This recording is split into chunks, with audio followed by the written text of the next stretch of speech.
দেখছেন এই চেন রাখে কাছে হ্যাঁ আমার এইটা প্যান্টটা খুলে যায় স্যার এই প্যান্টটা পরবে স্যার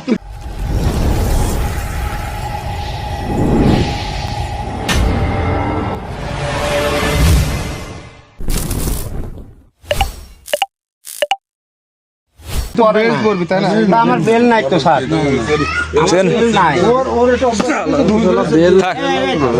স্যার বেল মারে না থাক দূরে ভাঙা পাই এই চেন রাখবে না বুঝলি এটা বেল কিনবে 20-30 টাকা খাওয়া বেশি বুঝেছিস চেন লাগাই আর আমি এরকম হাত দিই কি রাখে তোমার খাই ফেলাইছি হাত দিই দে দে তো আর কিছু আছে তোর ঘরে আছে কিছু এই ঘরে কিছু আছে এই দে সরেন আপনার আমি থাকি ঘরে একজন থাকেন ক্যামেরাটা অন করে দাও এই আসুন আসুন আসুন 22 সেকেন্ড তো খাটেন পরে লাইট করে খারাপ লোক সারা ভালো লোকের মারবো